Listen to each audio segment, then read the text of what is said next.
Hi, I'm Diane Macedo. We have breaking news. President Trump's border czar Tom Homan is holding a press conference after taking command of the immigration crackdown in Minneapolis. Let's listen. I've been given talking points, and I don't like reading speeches, never have. But my chief of staff did put some stuff down here in writing just to make sure I don't miss anything. So I'm going to be reading a little bit, and then we're going to open up for questions. I've been on the ground less than 3 full days. I got in here Monday. President of the United States called me Monday morning and asked me to deploy here. Got here Monday evening, and I'm staying till the problem's gone. But we've made a lot of progress in the last 3 days. Marcos Charles, he's running ICE operations here. There you go. Rodney Scott, Commissioner of Customs and Border Protection, standing here beside me. Good morning, I'm Tom Homan, the border czar for President Trump. I'm here on behalf of the President, along with U.S. Commissioner of U.S. Customs and Border Protection, Rodney Scott, and Marcos Charles, who's leading the enforcement effort here right now. I've been on the ground since Monday to regain law and order in the city beloved by many, and work together to remove threats from the community. During the past administration, we'll all remember, more than 10 million illegal aliens entered this nation. Many were national security threats, public safety threats. We can't remember over 2 million known gotaways. 2 million people who paid more to get away. Why? That should scare the hell out of everybody. President Trump promised American people, including the residents of Minnesota, that he would work to ensure our communities are safe. And with that, this administration is absolutely focused on identifying removal aliens that pose a public safety threat and national security threats. And the numbers prove it. The data proves it. In the past few days, I've met with Governor Walz, Attorney General Ellison, Mayor Frey, numerous police chiefs and sheriffs, and I have more to meet. I'll also be continuing the dialogue with business and religious leaders in partnership with Minnesota, your community leaders. I'll be meeting with them too, because I want to hear what they have to say. In my meetings with folks so far, and most important, the governor and the AG, the Mayor Frey, we didn't agree on everything. I didn't expect to agree on anything. I've heard many people want to know why we're talking to people who they don't consider friends in administration. Bottom line is, you can't fix problems if you don't have discussions. I didn't come to Minnesota for photo ops or headlines. You haven't seen me. I came here to seek solutions, and that's what we're going to do. And we've come a long way, and we got some good wins for the people of Minnesota, I think, and for the administration and for the safety and security of this city. One thing we did agree on, though, everybody I talked to agreed on, was that community safety is paramount. One thing we all agreed on was U.S. Immigration Customs Enforcement is a legitimate law enforcement agency that has a duty to enforce the laws enacted by Congress and keep this community safe. Like I've said many times for the last several years, even before this administration, jurisdictions that refuse to cooperate with federal immigration authorities are sanctuaries for criminals. Sanctuary cities are sanctuaries for criminals, and endangers the residents of the community. To be clear, we did not agree with Minnesota state and local officials that they would be involved in immigration enforcement. I didn't ask them to be immigration officers. I'm asking them to be cops working with the cops to help us take criminal aliens off the street. What we did agree upon is not to release public safety arrests back in the community when they could be lawfully transferred to ICE. I'll speak more about that. I will highlight that the Minnesota State Prison System under the Department of Corrections have been honoring ICE detainers. And we appreciate that important collaboration, and we're going to expand upon that. That decision has made Minnesota safer, not only for residents of Minnesota, but the men and women law enforcement.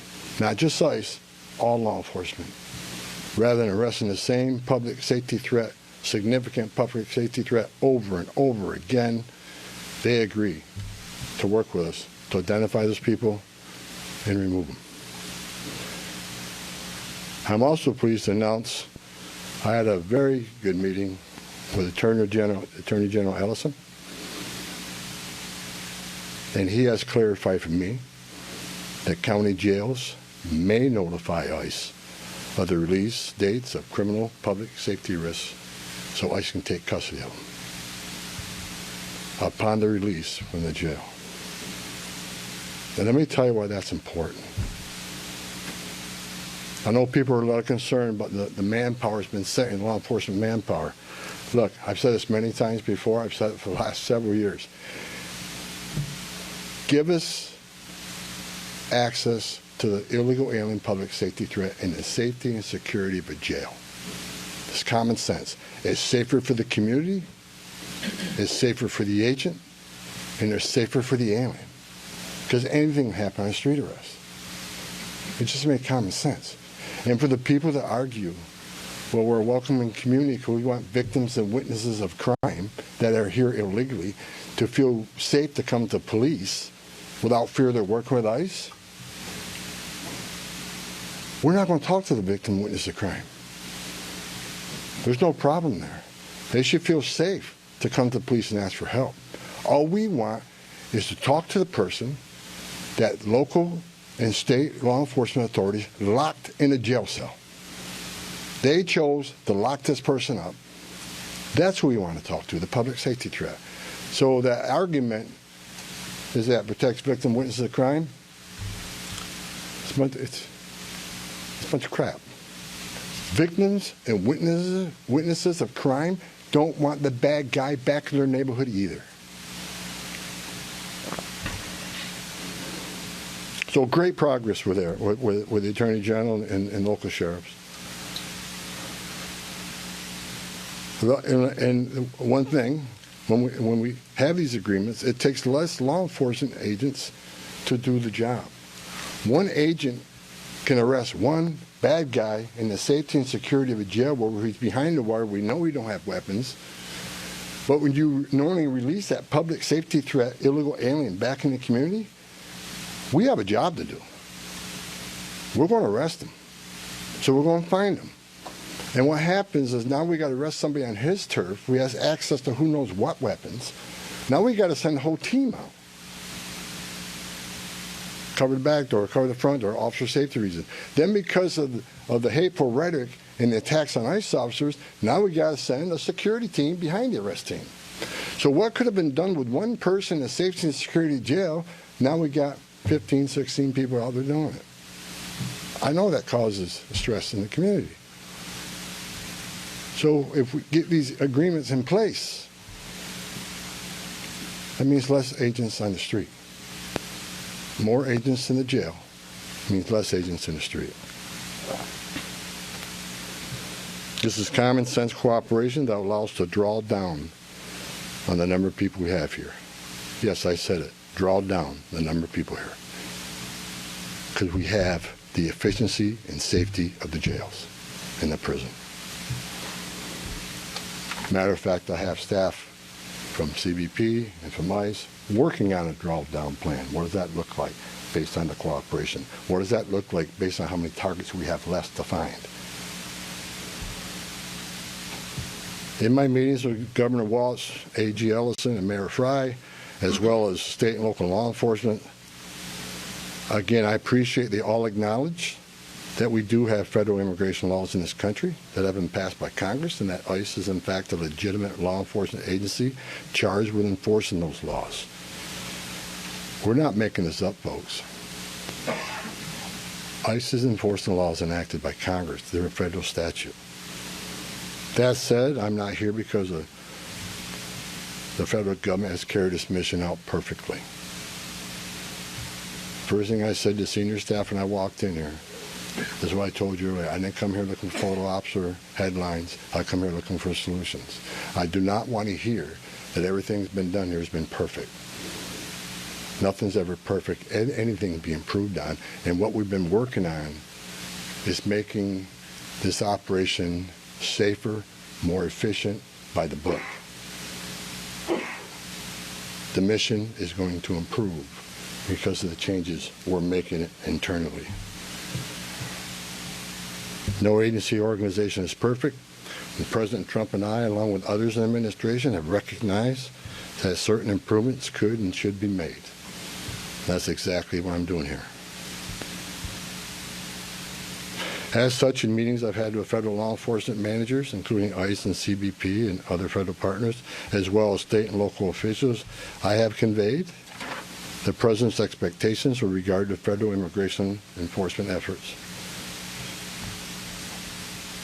We will conduct targeted enforcement operations. Targeted. What we've done for decades. When we hit the streets, we know exactly who we're looking for. Good idea where we may find them. You have a criminal history. You have their immigration history. A lot of information about this person that we get from numerous databases out there. Targeted, strategic enforcement operations. That's traditionally been the case, and that's where we're going. That's what we're going to continue to do and improve upon that. With a prioritization on public safety threats. I want to be clear. I don't read a lot of social media. I don't read a lot of media. I don't believe half what I see. We are not surrendering the President's mission on immigration enforcement. Let's make that clear. Prioritization of criminal aliens doesn't mean that we forget about everybody else. That's just simply ridiculous. But when you have a criminal standing here and a non-criminal standing there, that criminal always should be targeted first because he's a significant concern to the safety and security of the community. By and large, for decades, ICE and CBP have carried out their duties with integrity, professionalism, and compassion. That remains the expectation under President Trump, and I will hold our agents and officers to that standard. I'm almost done, and Tom can be Tom. As far as the agitators, that said, I want to reiterate and make very clear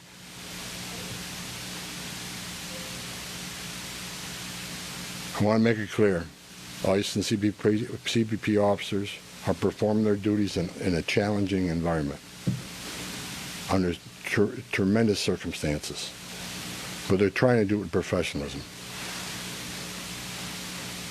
If they don't, they'll be dealt with. Like any other federal agency, we have standards of conduct. They are sworn law enforcement officers working tirelessly to enforce our country's border security, immigration laws, protecting the interests of our country and preventing dangerous people from walking the streets of this nation when they're not supposed to be here to begin with. Men and women of ICE, I was a Border Patrol agent. I was an ICE agent. I was the first ICE director that came up through the ranks. I spent over 40 years doing this. These men and women that carry that badge and gun are American patriots. They put themselves on the line for this nation every day. But I want you to remember, they don't hang their badge, they don't hang their heart on a hook every day they come to work. They're mothers and fathers too. They're sons and daughters too. And if they've seen a fraction of the tragedies I've seen in my career, they take a lot of damage home to every day. The things they've seen, especially on the border with Border Patrol agents. People drowning in the river. Women being raped by criminal cartels, giving CPR to a baby that was thrown in the river by the cartels because Border Patrol came too close. So let's throw the baby in the river. That way the Border Patrol was concentrating on that so I can get away. These men and women see some terrible things. But I want you to remember, they're mothers and fathers too. Many of them are members of this community. God bless every one of them. The hostile rhetoric and dangerous threats and hate must stop. And we all agreed to that. All everybody met here today, we got to stop the rhetoric, the hateful rhetoric that has caused an increase in assaults. that it calls, because of that, have to send security teams out with arrest teams, which surge the city with additional resources because of the rhetoric, because of the threats, because of the assaults. Again, with the agreements we've achieved and following through the agreements, with the rhetoric dropping down, that allows us to pull more agents out once we feel the environment's safer.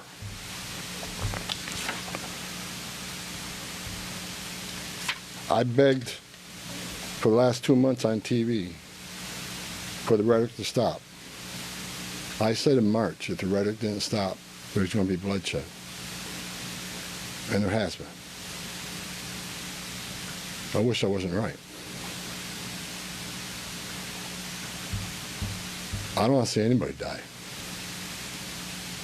Not officers, not members of the community, and not the targets of our operations. For the people out there who don't like what ICE is doing, if you want certain laws reformed, then take it up with Congress. Again, ICE is making this up. They're enforcing laws enacted by Congress and signed by the President. The same laws have been on the books for the last 6 presidents I worked for. I started with President Reagan and ending with President Trump. Every administration, we enforce the same laws. If you don't like what ICE is doing, instead of protesting this building, go protest Congress. Tell me we want changes. If you have your First Amendment rights, I support that. You have the right to protest. I'm just asking you to keep it peaceful. But threatening law enforcement officers, engaging in impeding and obstruction and assault is never okay. And there will be zero tolerance. You interfere, impede, assault ICE officers, you will be arrested. Like I said a bit earlier in my meetings with Governor Walton, Ellison, and Frey, as well as state and local law enforcement, I appreciate they acknowledge this, that public safety should be paramount. The chiefs I've talked to committed to responding to 911 calls when protesters turn violent, agents are in a dangerous situation, and there's assaults. They have committed to upholding public safety and responding to the needs, not to enforce immigration law, but to keep the peace. With that, I call upon those officials to stand shoulder to shoulder with us to tone down the dangerous rhetoric and condemn all unlawful action against law enforcement in the community. There are many ways your voice can be heard, express your feelings, and affect change in the country without crossing that line. Political and other disagreements in this realm should not be at the expense of public safety or the safety of federal law enforcement officers. In closing, I want to thank the state and local officials here in Minnesota that I met with and the many I'm going to meet with. We've had meaningful dialogue. And look, again, we didn't agree on everything, but we agreed on the things I just talked about. There's much more we can do. And I'm going to continue those dialogues. I got many more community leaders to talk to. I got many more sheriffs to meet. President Trump wants this fixed. And I'm going to fix it. With your help. I want to thank President Trump for his unwavering commitment to public safety and prosperity of every American. Under the President's leadership, we have the most secure border in the history of this nation, which means less women are being raped, less children are dying crossing that border, less fentanyl is getting in this country to kill Americans, less known suspected terrorists are crossing that country, and we don't have 2 million unknown gotaways. We don't know who the hell they are. A secure border, we have stronger national security. A secure border saves lives. When 96% less people are coming, how many women aren't being sexually assaulted by members of the cartel? How many people aren't dying making that journey? How many Americans aren't dying of fentanyl overdoses? How many women and children aren't being sex trafficked in this nation? The data proves it. Anybody can find that data. So God bless this great nation. God bless Minnesota. We can do better. And I thank your local and state leaders meeting with me. We made some significant gains, significant coordination and cooperation and you're going to see some massive changes occurring here in this city. Thank you. Can you clarify what the rules of engagement are? Right here. Thank you so much. Mr. Homan, Giovanna Delorto with the Associated Press. Based on how you have described these changes in the mission, can you be more specific about the objectives of Operation Metro Surge? If what you have described changes the parameters for interior enforcement only in Minnesota or also in Maine and other places? And finally, when will you consider that those objectives will be achieved and this operation will end? Or is it in terms of agents on the ground, in terms of who you are targeting for arrests? The withdrawal of law enforcement resources here is dependent upon cooperation. Like I said, one agent arresting one bad guy in the jail means less agents on the street. We have some agreements. We got more to talk about how we're going to implement those agreements. But as we see that cooperation happen, then the redeployment will happen. Look, target enforcement operations should happen across the nation. That's what we've done for decades. And with target enforcement operations, I've done many of them. It just makes it safer for everybody. When we know exactly what we're looking for, what is his criminal history, what is his immigration history, where does he live, is he in an apartment complex versus a house, has he got a known record for having weapons, it's safer for everybody. Then we know what type of resources we need to go. And, it just makes this operation cleaner, more efficient, and it's proven less violence when we know exactly what we're getting into and we can take the necessary precautions to keep everybody safe. Some of the operations that I've been involved in, we know there's children in the house based on surveillance. So we know you got to be a little bit different when you go in the house because there's going to be children present. So target enforcement operations, the way we've always done it, I think we got away from a little bit. And we're going to make sure we do target enforcement operations. And look, I will say it again, we are not surrendering our mission at all. We're just doing it smarter. Shimon Prokopez from CNN. Mr. Homan, how did we get here in terms of you had Greg Bovino, who was the face of this immigration operation, the mission, as you say, to having border patrol agents in the interior of this country, stopping U.S. citizens, asking them for ID, creating this fear in places like Chicago and now here.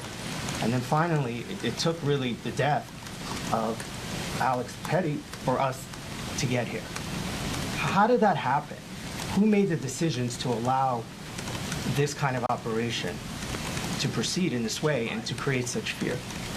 Well, look, the Border Patrol, last 4 years under Joe Biden, we had an open border where 10, 12,000 people a day are coming across the border. Border Patrol got overwhelmed, which means we sent thousands of ICE agents down there to help deal with that humanitarian crisis, to help secure the border. Now we have millions of people released in this nation, many unvetted. Now we got to find them. Before the big, beautiful bill, we had a total just under 5,000 deportation officers to look for millions of people, many in public safety threats. So yes, we needed Border Patrol to come and help on our mission now. And the reason for the massive deployment is because of the threats, because of the violence. Our officers need to be protected. If I'm on an operation, an arrest team, I'm going to a house, I got to be busy with that guy, the dangerous guy, and I can't keep looking over my shoulder at what's happening outside the house. So we brought extra resources in to provide that security. And as I said, as we drill down on these great agreements we got and this great understanding we have means less. So we can draw down those resources. When the violence decreases, we can draw down those resources. But based on the discussions I've had with the governor and the AG, we can start drawing down those resources as far as those looking for public safety threats being released and do it in the jail with much less people. So the drawdown is going to happen based on these agreements. But the drawdown can happen even more if the hateful rhetoric and the impediment and interference will stop. So Border Patrol, I was a Border Patrol agent. These men and women are patriots. God bless them. They're here to help us. And the drawdown will come soon depending on when this actually, I see this in play.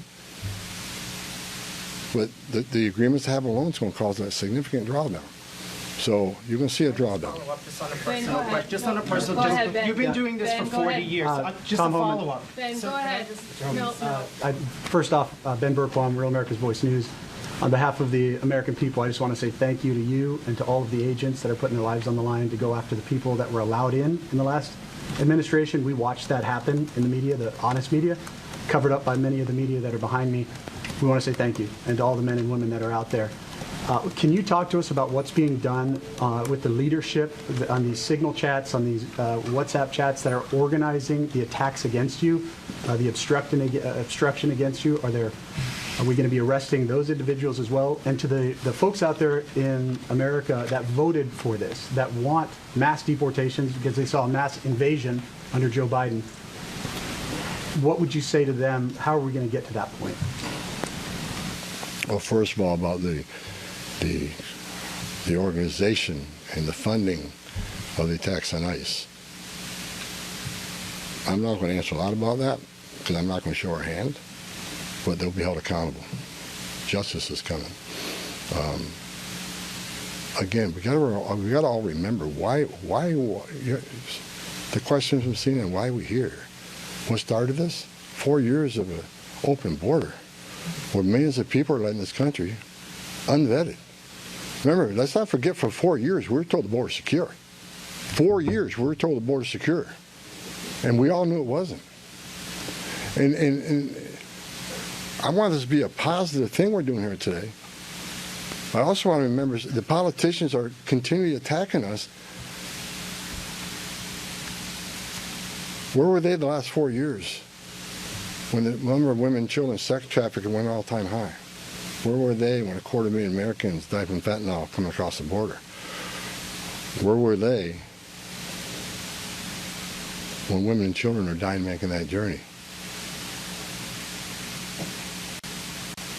Where were they where over 4,000 aliens making that journey died, historic record? Where were they? Not a word. Now we're just trying to respond to what happened the last 4 years and keeping this country safe. And we're arresting a lot of public safety threats, take them off the streets, which make this country safer. President Trump promised to make this country safe again, and that's what we're doing. But my 2.5 days up here, we made a lot of progress. I think everybody agrees on the criminal and public safety threats. They agree it's much safer and easier to arrest an alien in a facility than send a whole team out in the field that's going to draw anger, because now we got to send a bunch of people to do something that could have been done by 1 or 2 people. And I've said this for years. I have no ill will to anybody in Minnesota. All the people I talk to, we're never going to agree on everything. We have different philosophies and different opinions on immigration, but we all agree this is a way to go to reduce safety, reduce crime, reduce crime, and increase safety for our operations. More people in the jail means less people on the street. It's simple math. Sir, Lana Zach, CBS News. Everybody I've spoken with agrees that if somebody has a violent criminal history and is a fugitive, they don't want them as their neighbor. But when you're talking about a targeted operation, and are you talking about targeting people whose crime is coming to this country, or is it a more specific definition now? All operations will be targeted, but the prioritization are going to be criminal aliens, public safety threats, and national security threats. I've met with Marcos and his staff. We got a lot of them. We got a lot of them to keep us busy. So that would be our focus. So that is enough that's what, there is not going to be a focus on people who have no other crimes except for their status. If you're in the country illegally, you're never off the table. But prioritization doesn't mean you forget about everybody. So let me say this. If the message we send is you can enter this country illegally, it's a crime, don't worry about it. You can have your due process, show up in court, not show up in court, get ordered moved, don't worry about it. Unless you commit a serious crime, you're good to go.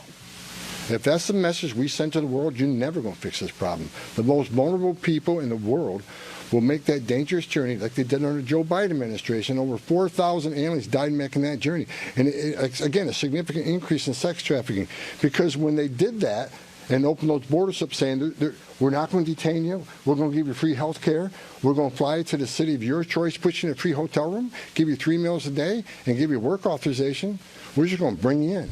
And when they did that, they sent a message to the whole world, you can come and do this. And what happened? They overwhelmed the men and women of the Border Patrol, where many days 70% of agents were pulled off that line. 70%. You don't think the criminal cars had a field day with that? They created gaps for the cartels, do their activity. And that's why you've seen the rise in fentanyl overdose. That's why you saw the rise in sex trafficking. The 2 million plus known gotaways, why did they pay more to get away? Why didn't they pay less, turn yourself in, get released within 24 hours? You get a free airline ticket to the city of your choice. We're going to give you a free hotel room, and we'll give you free food and free medical care. And you'll get work authorization in 6 months. Why did 2 million people choose to pay more not to take advantage of that giveaway program? They didn't want to be vetted. They didn't want to be fingerprinted. That scares the hell out of me, and it does still. The Trump administration with ICE and Secretary Noem and Marco Rubio and the intelligence community, Tulsi Gabbard, we're all working together to try to identify who these people are, and we've already found many of them. But it's hard work to do. But there are national security threats walking this nation because of the last administration.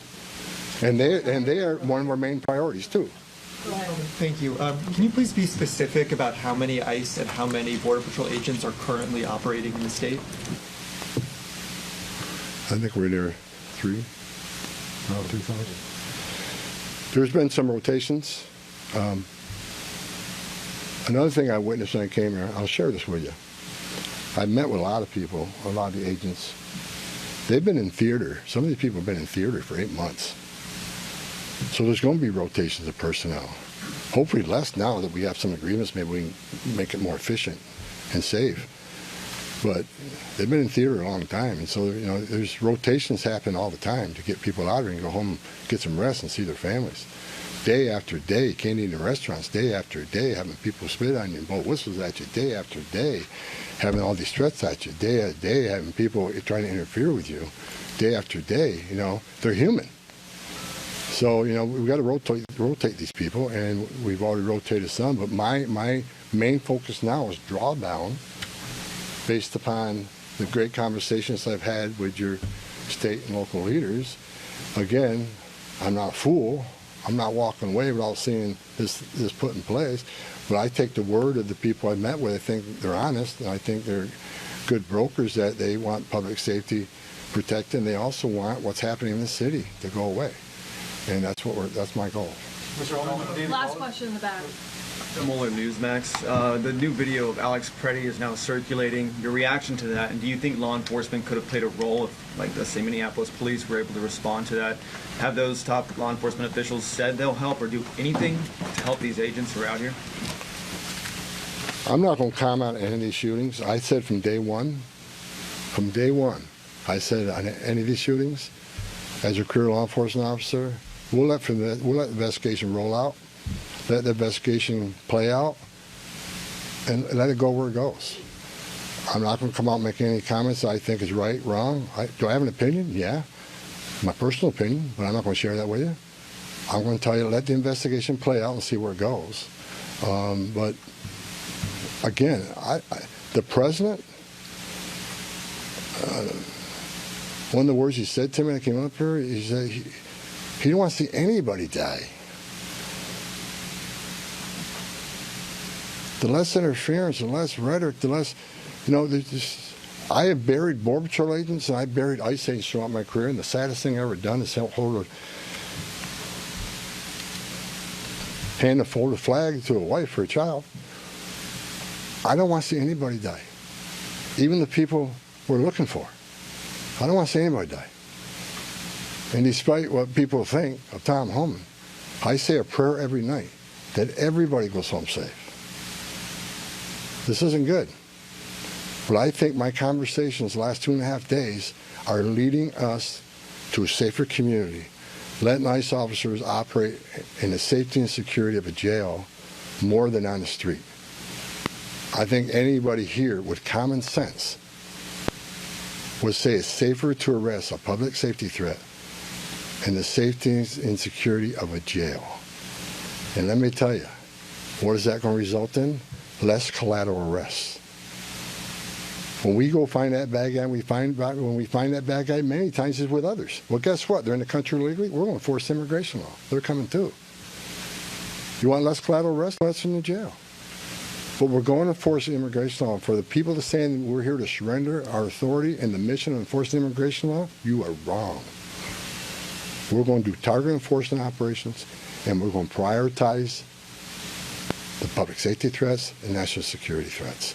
That is what we're here to do.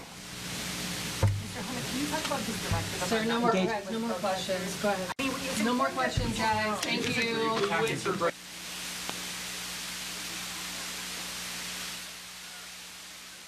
We've just been watching President Trump's borders czar Tom Homan announcing a plan to draw down federal immigration operations in Minneapolis.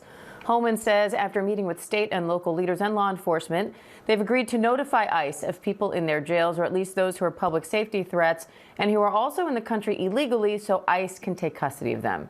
He says that means ICE will need fewer people there and that CBP is working on a drawdown plan right now. He also acknowledged the federal government hasn't carried out this mission perfectly and says they will be improving upon what he calls targeted enforcement operations and a prioritization of public safety threats. Let's bring in senior political correspondent Rachel Scott for more on that.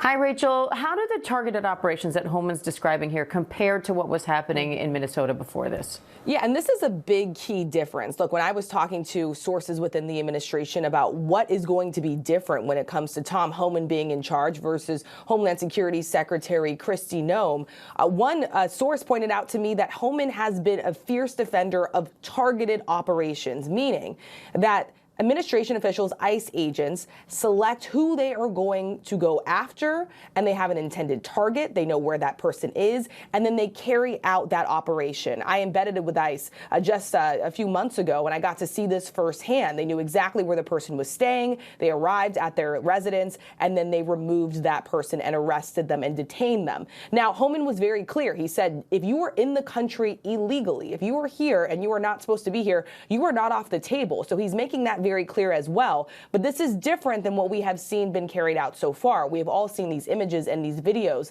of these operations and raids happening at Home Depots, at markets. And this is what Democrats are saying that they do not want. They do not want these roving operations. Homan making very clear today that going forward, it's going to be a very targeted operation. That was a very big thing in what he was saying, Diane. Rachel, sounds like a bit of a mixed message, though, when he was talking about victims who are in the country illegally potentially being afraid to come forward by reporting a crime. He literally said that's crap, because he said we don't want to talk to the victims of crimes. We want to talk to what he said was we want to talk to the bad guys. Yep. But now he's also saying, you know, just because we're not prioritizing non-criminals who are in the country illegally doesn't mean they can't also be deported. Do you expect the White House to provide some more clarity on that? Yeah, we're hoping so, and we actually just sent in a request for comment to the White House for more exactly on what this plan means. And look, this idea of also drawing back agents and having more access into jails in Minneapolis or in Minnesota at large has been something that Homan has been floating now for weeks. And you have Minnesota officials on the ground in Minneapolis as well that have pushed back on this idea. Some city officials saying they don't have the jurisdiction or the power to give Homan sort of the access that he is looking for here. So it's going to be interesting to see whether or not this is actually going to move forward as planned. I will say, though, Diane, this was certainly a change in tone that we have seen from this administration. Even I talked to the president on the phone for an exclusive interview just 2 days ago, and the president was very clear about also de-escalating, that this is going to move forward in a de-escalated form. That is a sharp change in tone from what we've heard from the president saying agents are not going far enough. So even though Homan would not necessarily defend the rhetoric coming from other administration officials, he did make it clear he wants this investigation to continue, and he did raise the possibility that these agents would be drawn down.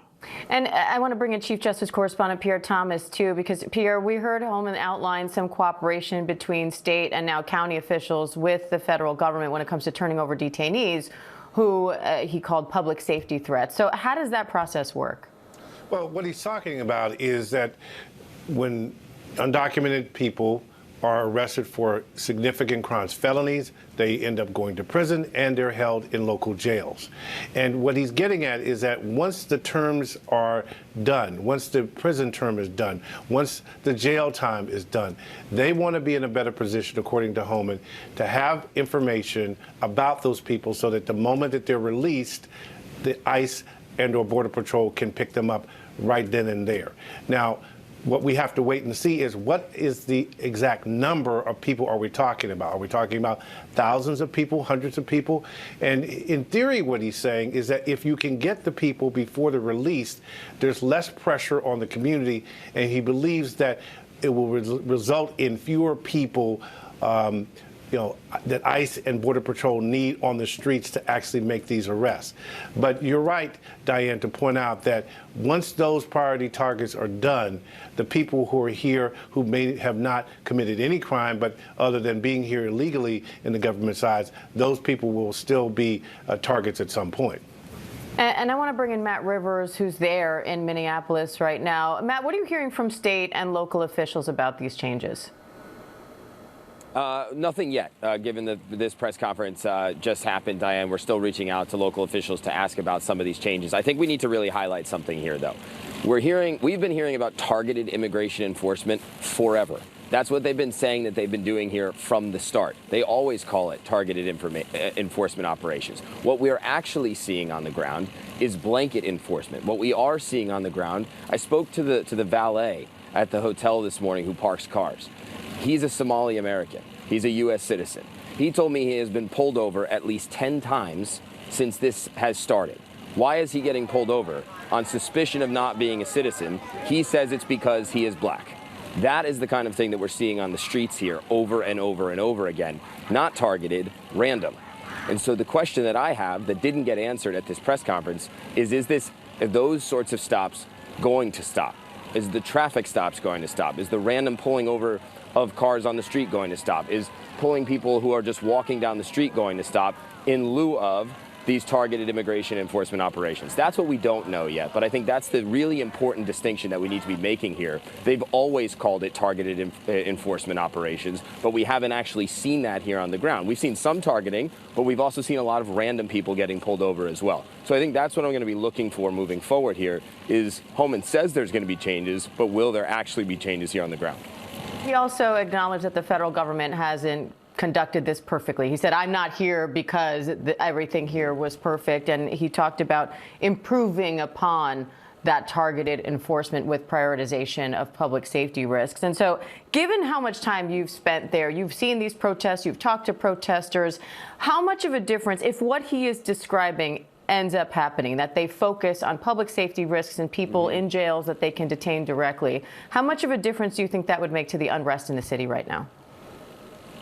I mean, I do think that if you see a drawdown, if you see less agents driving around, I mean, it's not hard to see ICE agents driving around the city. There's some 3,000 here. You see guys with masks driving around all the time. I think if you see less of that, you will see less protests, no question about it. I think there is a spirit of protest in Minneapolis that has existed long before what's going on here. So you will see protests in some shape or form as long as this ICE operation continues here. But I do think if you have less agents on the street, it will prompt less of a response here in the community. One thing to your point, though, Diane, that you were talking about how Homan is saying he's not here because everything is perfectly. I think it's hard to look at this press conference and listen to what he's saying and not hear it, at least in some way, as a repudiation of previous leadership. Greg Bovino out here as the commander at large who was running the operation, removed from that post from President Trump, sent back to his home district with Tom Homan being brought in. I think the message is clear, at least Homan trying to stand up there as the quote-unquote adult in the room, admitting that some mistakes have been made, saying things are going to happen differently. I think it's difficult to take that any other way as, you know, a departure from what was happening here and a repudiation of sorts of the operation. Pierre, Attorney General Pam Bondi announced more than a dozen protesters were arrested for allegedly assaulting officers in Minneapolis. What's the latest on that? Well, she put out the names of about 16 people that the government claims were actively engaging in impeding or obstructing the ICE and Border Patrol immigration efforts in the city. I think you're going to see that continue to be emphasized, and you saw Tom Homan emphasize it as well. They say if you put your hands on, get in the way of these operations in any shape, fashion, or form, that you are going to be arrested. And he also suggested that they're actively investigating if there are networks of people supporting the people who are either throwing rocks or who are physically impeding what the law enforcement efforts have been. So we have to stay tuned for that. And Rachel, we also heard Homan, and this is a message the administration has repeated, really trying to put as much of the blame here as possible on his predecessor, on former President Biden, and the number of illegal immigrants allowed into this country under the Biden administration. Now you have Democratic Senator Amy Klobuchar announcing she's running for governor of Minnesota. She's been a really outspoken critic of President Trump's immigration crackdown there. So what are you watching in terms of the politics of this all? Well, look, yes, the administration can continue to point back to President Biden's administration, but what is clear, this is happening and this is unfolding right now under President Trump's administration. He ran on this issue of immigration. He ran on this idea of having the largest deportation operation in American history.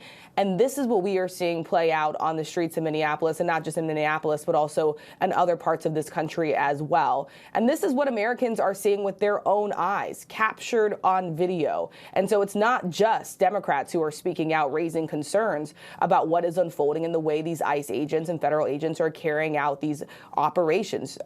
It's also Republicans who have expressed concern. This is at the center right now of a debate over whether or not the government is going to have a partial shutdown in just 24 hours. We know Democrats are really trying to take a stand, trying to protest any additional funding for DHS. Right now, we are told those negotiations are ongoing with the White House, and they're trying to force some changes here, including making sure that agents wear body cameras, that they do not wear masks, ending this sort of roving patrols. And so the politics around this is coming not only just from Democrats, it's also coming from Republicans. And I will tell you, Democrats are hoping that this is front and center in the midterm election. And it has even Republican sources I've been talking to very nervous about how much it muddies some of their message on immigration and what the president has been pushing, which is why we were seeing these changes from Homan. And it is important to note, though, whether or not it actually moves forward in this way, we will have to see. I thought it was also very notable that Homan did not give a number on just how many agents would be removed or drawn down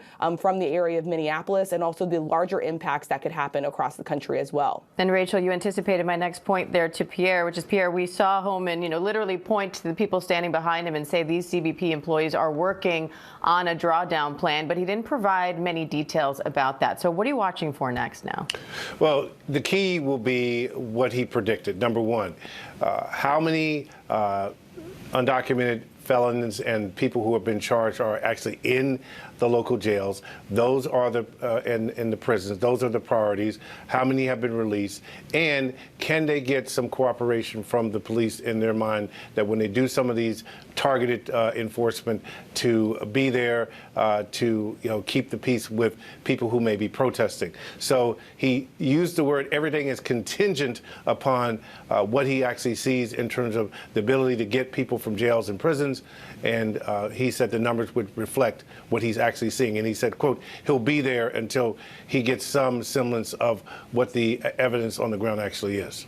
And Rachel, while all this is happening, Democrats have been threatening a shutdown over DHS funding. So what could this mean for that political showdown, and what's the latest on those talks? Yeah, I'm very eager to get over to Capitol Hill and talk to some Senate Democrats and see whether or not this changes their calculation of trying to protest any DHS funding and threatening this partial government shutdown right now. Democrats have been absolutely clear on this. They say they will not agree to fund the rest of the government unless Republicans and the Trump administration agree to make some sort of changes when it comes to ICE operations, when it comes to DHS. And so those negotiations and those talks are now ongoing. There's been a lot of back and forth on this. I was was told by a senior administration official that Democrats didn't even want to go to the White House to have a meeting with administration officials on their strategy or what comes next. We know at this point the two sides are talking, but I know that Democrats were watching what Homan was saying very closely. I'm not sure if they got all of their demands and what he is saying. And of course, a lot of Democrats are really skeptical about promises in general. They worry about whether or not the administration is going to even live up to what exactly Homan is saying. I mean, you heard there from on the ground just talking about how what they're talking about in terms of these targeted enforcement operations are not necessarily being carried out in that way. And so I think Democrats are skeptical, and they actually want to see some legislation that would be put on the floor and passed in both the Senate and the House. But I know that they were listening very keenly to what Homan was saying. I'm not sure how much it changes the calculation when it comes to putting up a fight ahead of this partial government shutdown tomorrow, Diane. Pierre Thomas, Rachel Scott, Matt Rivers, thank you all.